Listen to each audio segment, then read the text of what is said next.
Hi, I'm Adelaide. We're coming to you live from the Hong Kong FinTech Week 2018. We're here with Oliver from KVB, sorry. No problem. He's the CEO. So how are you today? I'm good, thank you very much, and very happy to have you over here. We have been working in the financial industry for about 20 years. We started in New Zealand and we've been moving to Australia, Canada, and Hong Kong. And our main business is on financial services, foreign exchange business, helping people to grow in the future. I mean, this is what we've been doing, and technology is also one of our key strengths. We are very glad to be in this particular spot because, over here we have a lot of people showing how they can use their technology to help people, help customers, and we're in the same spot. I think diversity and also technological advancement is one thing that we really focus on the Hong Kong market, and there are just so many things that are so amazing here.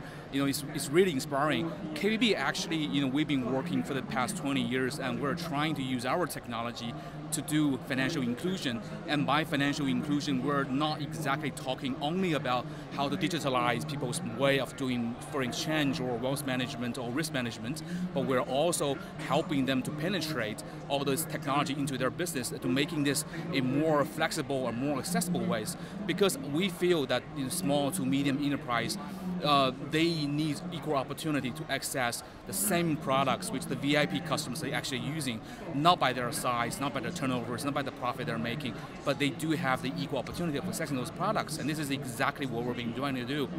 So eventually we want to create an ecosystem where we can provide them the same level of products, the same level of opportunities, and also helping them to grow into their future, to increase their soft power so they can survive this harsh competitive environment. And also our key idea for creating an ecosystem is we want to try to partnership different providers, different people into this ecosystem, not just by us alone, but with the banks, with the other tech providers, but other software providers, so we can create this thing so big and so good for our customers, so they can have this one-stop solution and just grow, just be successful, and that's our goal. Yeah. That's great, because obviously recently it's sort of financial inclusion is so important right now. Yeah. And so you said you moved from Beijing to New Zealand and to Hong Kong. Yes. How do those three countries differ in terms of their ability to provide sort of financial inclusion and sort of technology to people who often don't have access to things like that? Well, that's a very good question, because when we're talking about financial inclusion in New Zealand, in China, and also in Hong Kong, they're different.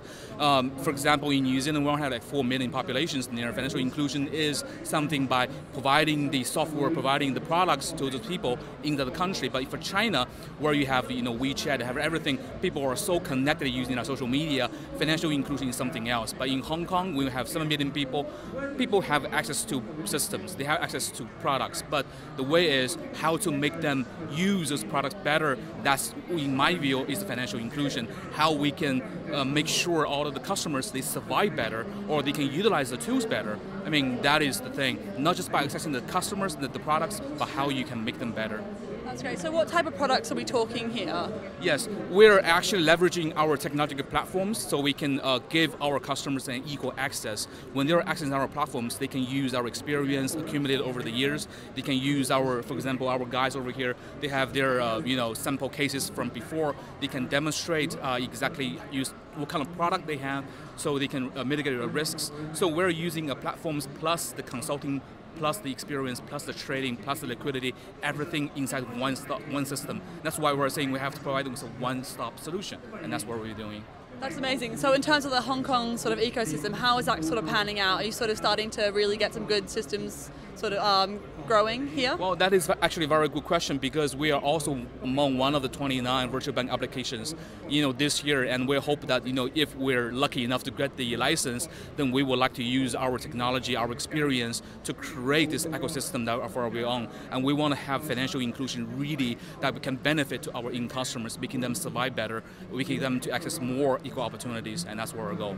That sounds great. So you've been here 10 years now, was it? Well, with the company for 10 years, yes. Yeah, and how long have you been in Hong Kong for? Well, just over 2 years. Over 2 years, and how are you liking it here? Well, it's a fantastic place. I think it's the right spot for growth, and I think the government is actually creating a very good atmosphere for everybody to thrive. But we want to contribute what we can to this market. That's amazing. Anyway, thank you so much for your time. Thank you. So for people who want to find out more about what KVB does, do you have a website or sort of some social media that people can follow and keep updated? Well, actually, www.kvbkunlun.com. That's our website. People can access that. We have a very landing page for this particular event. So feel free to join. Feel free to signal questions. We can answer them one by one. That's great. Thank you so much for your time. Thank you very much. Everyone else there, please subscribe to our channel to keep updated down below on the FinTech Week this week. Thank you very much. Thank you.